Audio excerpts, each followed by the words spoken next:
comprehensive information about the conditions of loss and acquisition of nationality or citizenship of initially 33 states, although that is expanding almost as we speak, including databases of national laws, international legislation, soon case law, and as Rainer will show you, quite a lot of data on different modes of acquisition and loss of nationality, compiled on the basis of detailed questionnaires given to us by national experts.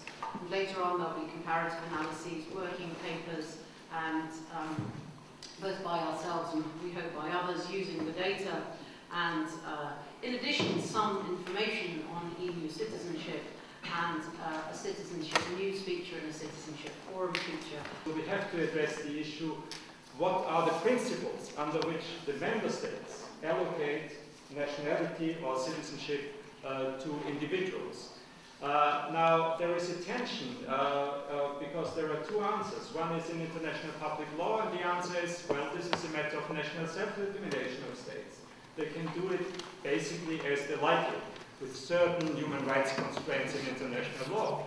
But on the other hand, democracy, theories of democracy tell us, well, there must be some kind of principles that tell states whom they ought to recognize as citizens.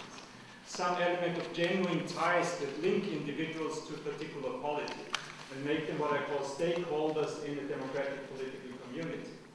And this tension plays out in a particular way in the European Union, because, as Joe explained, the Union obviously has no competence to regulate the nationality laws of its member states, but it creates union citizenship that comes along with the core right of free movement across the borders of member states, which means that there is, on the one hand, an incentive created by the Union in acquiring the citizenship of a member state for the purpose of making use of free movement rights.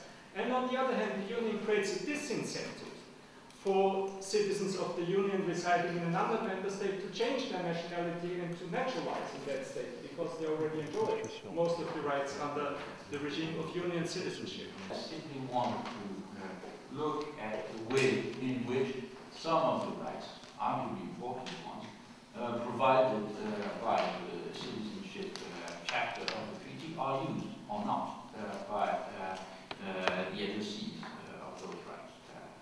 And I want to do that in focusing specifically on one category of people, people who have moved from one EU member country to another member state, availing themselves of the right to free movement. I would like to refer to as denationalization.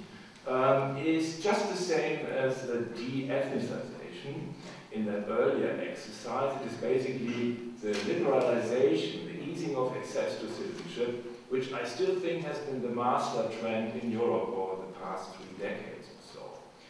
Renationalization, however, is different from re-ethnicization.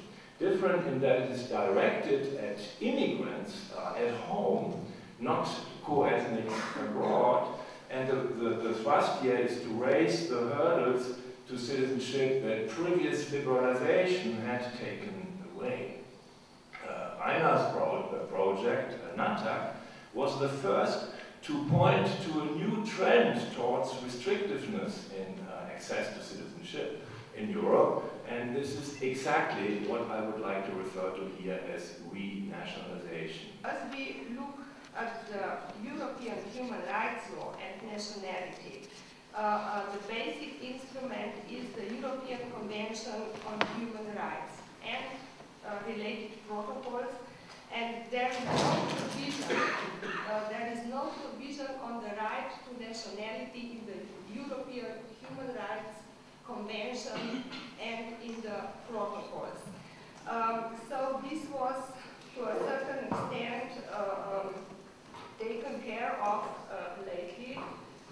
Namely, what happened in the 90s, we had not only the enlargement of First Council of Europe, because the enlargement of the European Union by new member states followed more than 10 years later.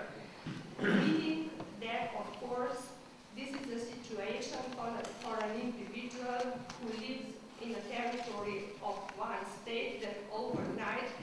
finds himself being habitual resident, but perhaps not being automatically the national of a new state.